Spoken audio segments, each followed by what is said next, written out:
Sa mundo ng football, pasok na ang Philippine Women's National Football Team sa 2026 AFC Women's Asian Cup.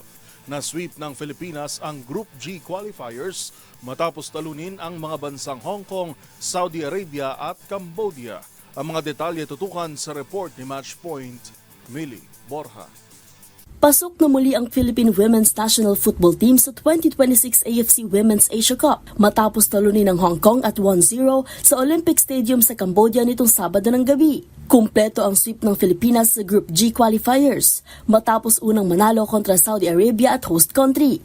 Nagtapos ang Pilipinas na may kabuang 9 na puntos at 10 goals. Dahil dito, kasama na nila sa mga kwalipikado sa 2026 Women's Asia Cup ang host country na Australia, China, South Korea, Japan at Bangladesh. Ang tournament ay magiging final qualifier rin para sa 2027 FIBA Women's World Cup sa Brazil. Maagang nakuha ng Pilipinas ang lamang sa laro kontra Hong Kong sa goal ni Chandler McDaniel sa ika-4 na minuto. Sinubukan ng Hong Kong na makabalik sa laro sa 28th minute sa pamamagitan ni Chung Wai-ki, ngunit naisalba ito ni Olivia McDaniel. Nanatiling 1-0 ang score sa halftime.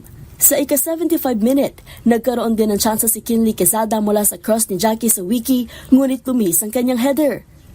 Sa huling natitirang mga minuto, muling naging aktibo si Olivia McDaniel sa pagdepensa ng maisalbang panibagong tira ng Hong Kong.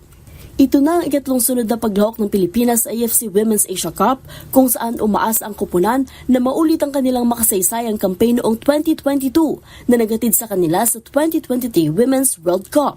Para sa MBC TV Network News, ito si Millie Borja ng DZRH TV, una sa Pilipinas, una sa Pilipino.